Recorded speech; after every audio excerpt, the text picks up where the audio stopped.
Absolutely, but I'll take a team that'll fight over a team that won't, that'll sit back and take it any day of the week and bring on the next team. So that's how I look at it. Give me a team that's got some fight and will compete to the very end, right, wrong, or indifferent, no matter how good the officiating is or whatever. Makes no difference to me. I'll take a team with some competitive fight and some spirit. 17 penalties, ridiculous? Absolutely. 100% is ridiculous. And so you say what you want, but I'll take a team that'll fight. I'm proud of this team, and we'll keep fighting, and eventually we'll find a way to win. Eventually we'll find a way to eliminate penalties. All right, so that's Rex's take after losing to the Giants at home. Now we need your take. Skip, Rex shows emotion every single week, after wins, after losses. Do you like how he handled the postgame in this one? I did not. And as you both know, I picked the Bills to be a wild card team in the AFC. And I was very disappointed in Rex Ryan after this game because there were many other ways he could have gone. And let me start my little diatribe with what our Dan Graziano reported before the game, that Tom Coughlin told his team that the Bills will beat themselves with penalties. And they committed, what was it, 17 for 135 yards? Yeah, 17 penalties. That's a disaster. They lead the league with 58. Yeah, they're running away with that lead also. So if Rex had opened up by saying, look, we didn't have LaShawn McCoy, and we didn't have Sammy Watkins, two of our biggest and best playmakers, so we struggled a little bit on offense, I could accept that.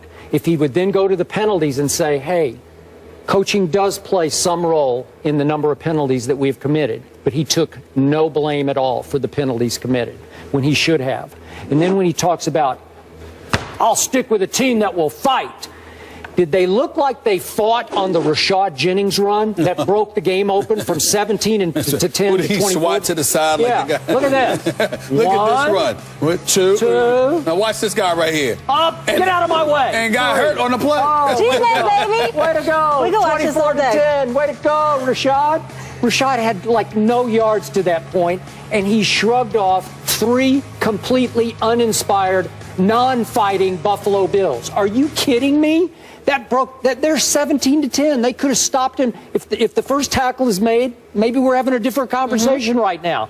Is that fight? That's not fight to me. So again, Rex looks silly up there trying to defend that because you can't defend that. You need to take it, swallow it, admit it, embrace it, and say we'll be ready for next week. I mean, it's just as simple as that. Instead, he says, no, you guys don't know what goes on. I know a couple of the penalties were bad calls or iffy calls. I get that.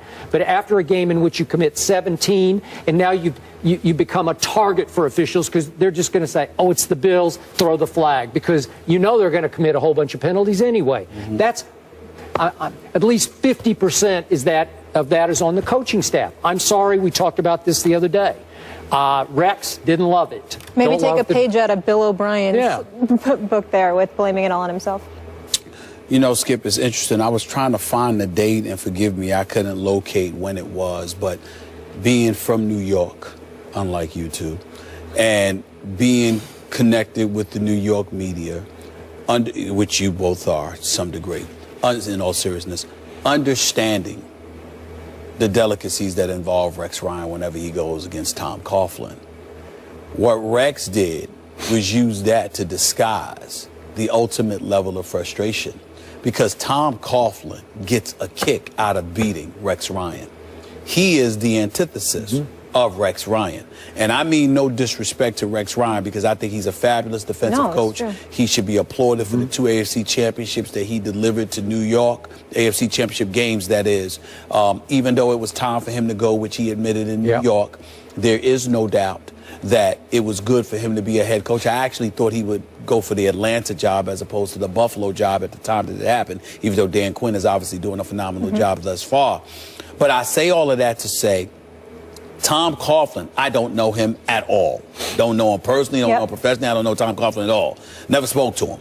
But I will tell you that watching his press conferences, knowing people in the media who have communicated with him, in the past, whenever his Giants beat Rex Ryan's Jets, he took pleasure in it. Oh, I'm sure he did. No matter what.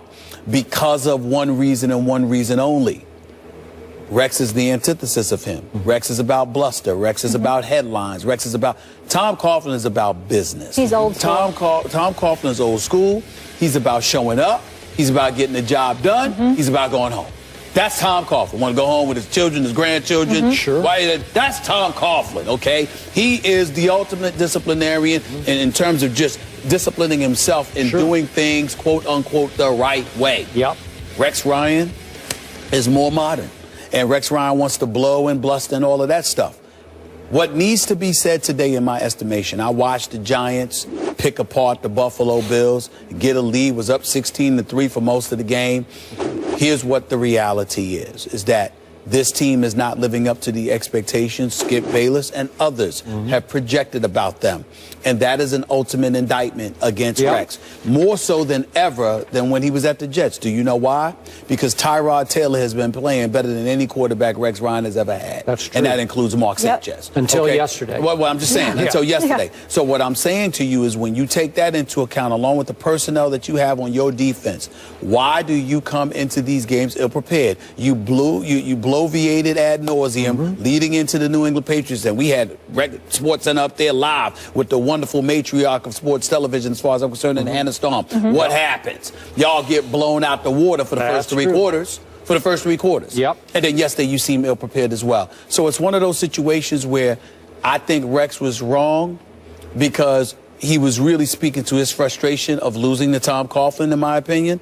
But I also think that the time has come where we look at Rex Ryan and we say, enough's enough. Win some damn football games. You've got enough talent to do it. They do. We're not interested in your headlines. You're down your 2 biggest playmakers. Understand That's that. fair. That's fair. That's fair. But we don't want to hear about the headlines coming out of Western New York.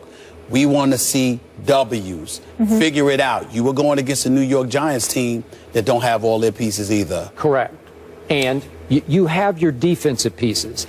And Rex Ryan's calling card is coaching defense. And now it's only 4 games, not a huge sample size, but your defense is 17th in points allowed and 23rd in yards allowed. That ain't Rex Ryan's defense. To me, that, again, you had to play Tom Brady and he threw for 466, but still, this isn't good enough yet. I'm going to hang in with this team because I still think it's very talented, and if they get the 2 playmakers back, especially LaShawn, that would help a lot.